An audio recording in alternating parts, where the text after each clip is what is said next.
बिस्मिल्लाहिर्रहमानिर्रहीम।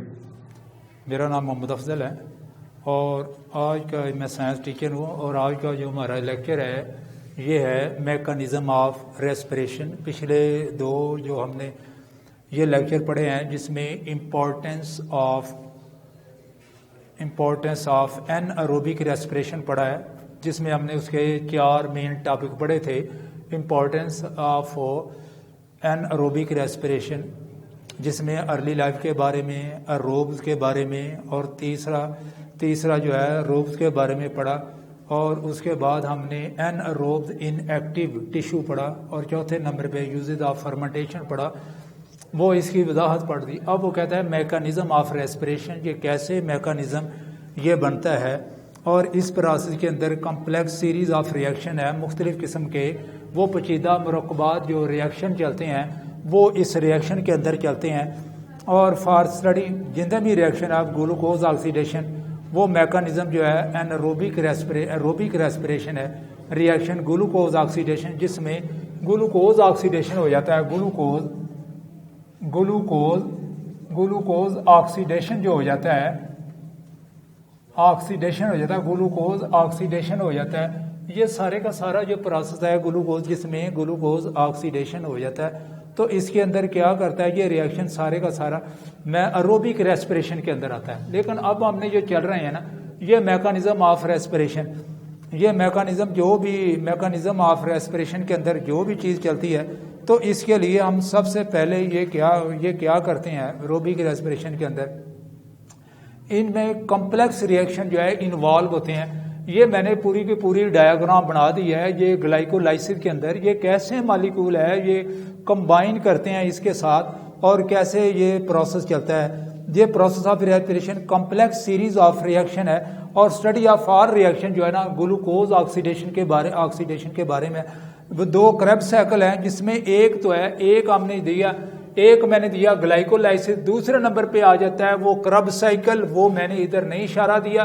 तीसरे नंबर पे इलेक्ट्रॉन ट्रांसपोर्ट चेन आ जाता है, तो वो मैंने सिर्फ जो पहला स्टेप है, ये फर्स्ट स्टेप है, उसके अंदर ग्लाइकोलाइसिस, इसकी बात करेंगे कि ये कैसे ग्लूकोज की ऑक्सीडेशन होती है और किस तरह ये प्रोसेस आता है, ये किस तरह मुख्तलिफ मरहले के अंदर गुजरता और कौन सी शक्ल इख्तियार करता है और फिर वो किधर चले जाता है।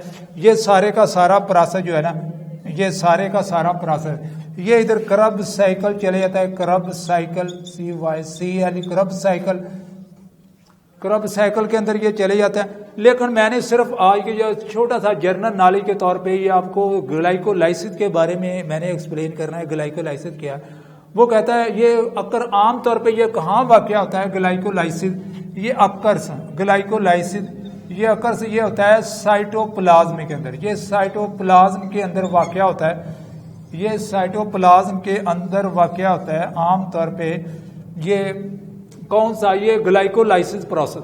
इसमें 2 प्रोसेस, इसके 2 हिस्से जो है ना, 2 हिस्से वो क्या, 2 हिस्से जो प्रोसेस होते हैं वो क्या, साइटोप्लाज्म के अंदर 2 हिस्से साइटोप्लाज्म के अंदर और 2 हिस्से इसके माइटोकॉन्ड्रिया के अंदर, माइटोकॉन्ड्रिया ये इसके अंदर ये प्रोसेस होता है। लेकिन ये बुक्स जो है हमारी जो लेटेस्ट बुक है जो 9th क्लास की, उसके अंदर यही लिखा हुआ है that this process is complete occurs in cytoplasm and oxygen not involved,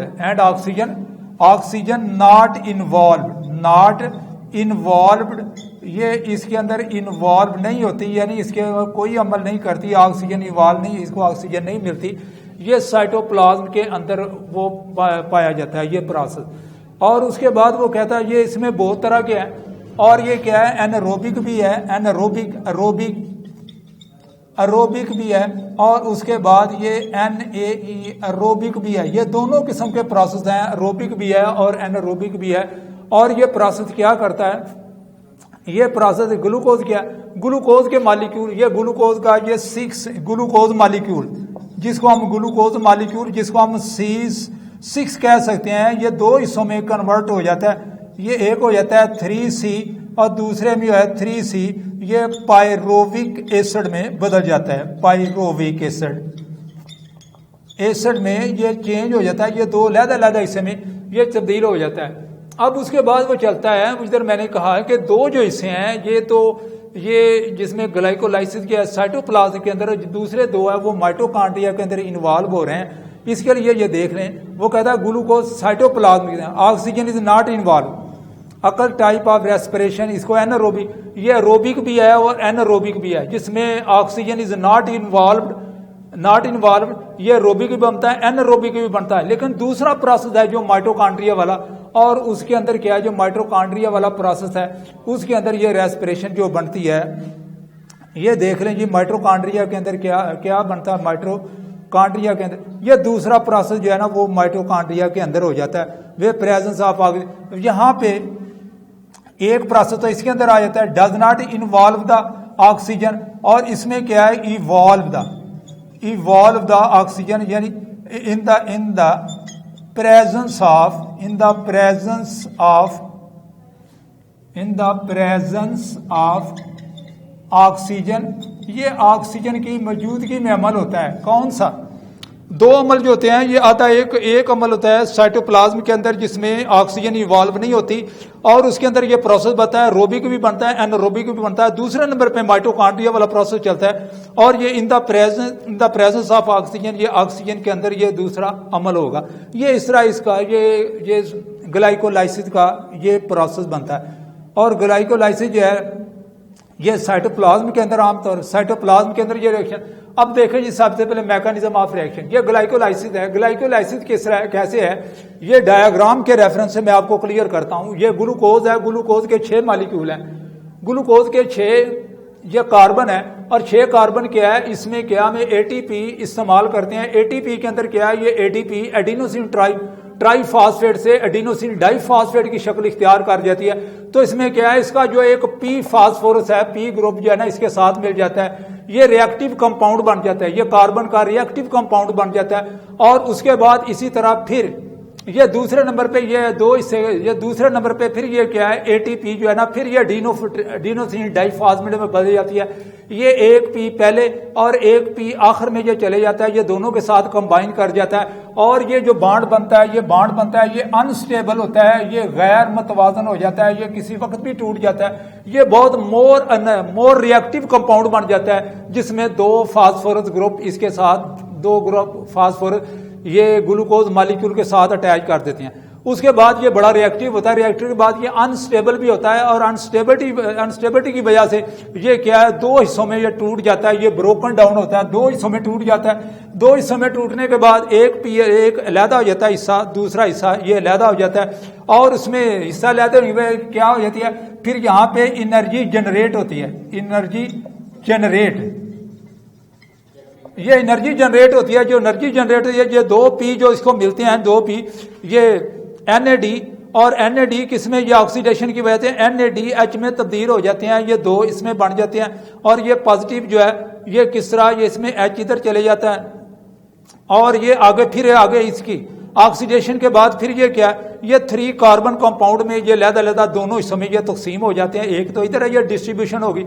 उसके बाद ये पी ये मिल गए, ये पी इनको ये मिल जाएंगे, तो वो फिर क्या बनेंगे, ये सारे के सारे ये पी बन जाएंगे। ये सारे के बारे पी बॉन्ड है, और ये पी फास्फोरस के लिए, और पी इधर फास्फोरस के लिए, और पी इधर फास्फोरस के लिए, ये सारे के सारे पी तो पहले ही इनको पहले को मिले हुए हैं, लेकिन ये पहले को और ये आखिरी को ये चौथे को फिर ये पी मिल गया।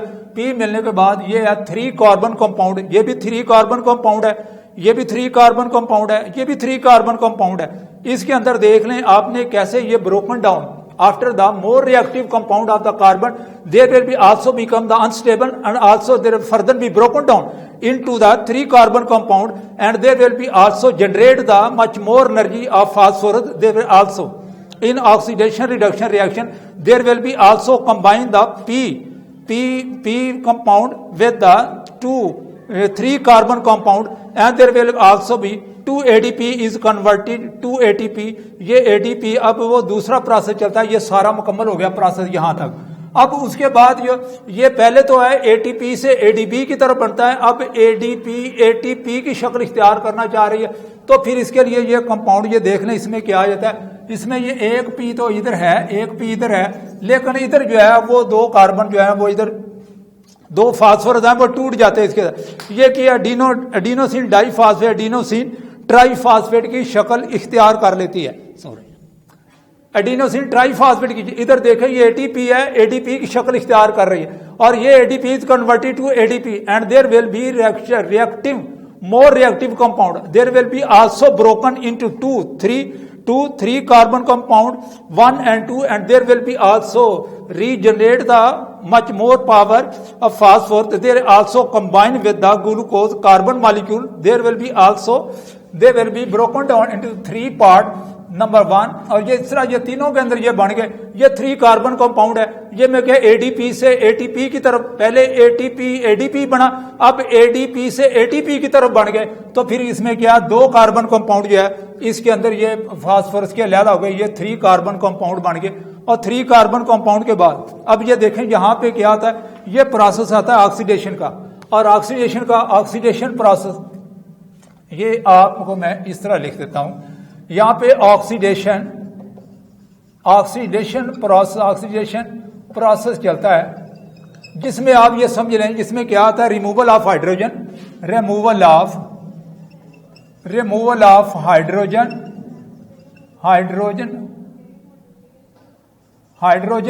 और उसके बाद ये प्रोसेस के अंदर ऑक्सीडेशन, रिमूवल ऑफ हाइड्रोजन या एडिशन ऑफ हाइड्रोजन,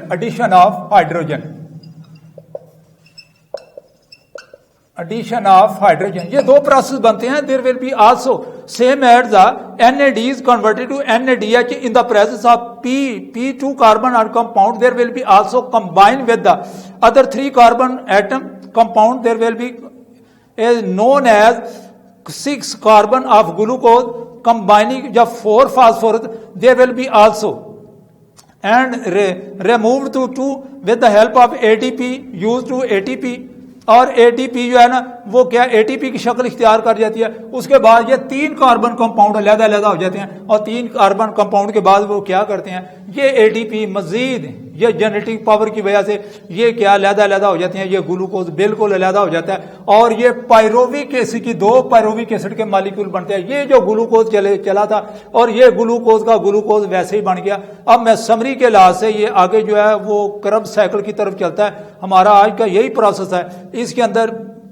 और मैं चलते चलते मैं ये याद दहानी करवा दूं, अगर आपने ये लाइसेंस स्कूल से ये लेक्चर चल रहा है, अगर आपने सब्सक्राइब नहीं किया अपने यूनिट को तो दोबारा फिर सब्सक्राइब कर लें ताकि आप सही तौर पे इसकी मूवी देख सकें, इसको समझ सकें। ये नेक्स्ट टाइम फिर थोड़ी सी वजाहत हो जाएगी नेक्स्ट लेक्चर में, लेकिन इसके अंदर ये है पे ऑफ। अब वो नतीजा क्या निकलता पे ऑफ, वो देखें ये 2 मॉलिक्यूल है। अब ये टोटल एक ग्लूकोज का मॉलिक्यूल है, जब ऑक्सीडेशन प्रोसेस से सारे ये प्रोसेस से गुजरता है तो इसमें 36 क्या है एटीपी बनते हैं, एडिनोसिन ट्राईफॉस्फेट बनते हैं। लेकिन ये हमारा पहला प्रोसेस है जो कि ग्लाइकोलाइसिस से मुतल्लिक़ है और इसमें ये देख लें ये किस तरह आता है। ये पे ऑफ क्या है 2 एटीपी, सबसे पहले देखेंगे 2 एटीपी, ये 2 एटीपी हमें मिल गए, ये मैंने 2 एटीपी लिख दिया। उसके बाद फिर ये 2 एटीपी है, ये भी मैंने इधर ऐड कर दिया। फिर मैंने NADH जो है 3 ATP के इक्वल 2 है, ये प्लस होने के बाद मैंने 2 दफा शक्ल करने के बाद ये 12 जो है एडिनोसिन ट्राईफॉस्फेट बनते हैं। और उसके अंदर 2 मैंने, क्योंकि ये पहले मरहले के अंदर 2 जो है वो इसमें माइनस चले गए क्योंकि इस्तेमाल हो चुके थे, और बाकी रिमाइंडर जो है ना 8 एडिनोसिन ट्राईफॉस्फेट बनते हैं। ये आपकी बुक में नहीं इशारा दिया गया, ये दूसरी बुकों के रेफरेंस से मैंने पूरी तरह इसको स्केच कर दिया है ताकि ग्लाइकोलाइसिस के प्रोसेस के आप पूरी तरह समझ सके और किस तरह 8 मॉलिक्यूल जो पहले प्रोसेस के अंदर ग्लाइकोलाइसिस के अंदर जो इवॉल्व हुए। अब दूसरा जो है नेक्स्ट टाइम जब क्रब साइकिल और इलेक्ट्रॉन ट्रांसपोर्ट चेन पढ़ा जाएगा तो उसके अंदर बाकी टोटल जो है ना 8 के अलावा जो बाकी होंगे वो भी मैं क्लियर कर दूंगा। आज का ये लेक्चर जो हमारा साइंस लाइसेंस स्कूल से ये चल रहा है, और आप अपने भी कैमरे को ये मूवी को सब्सक्राइब कर लें और उसके बाद ये देख लें सारे का सारा प्रोसेस, और बाकी इंशाल्लाह इसके अलावा मजीद नेक्स्ट चैप्टर के नेक्स्ट टॉपिक में इंशाल्लाह क्लियर किया जाएगा। खुदा हाफ़िज़।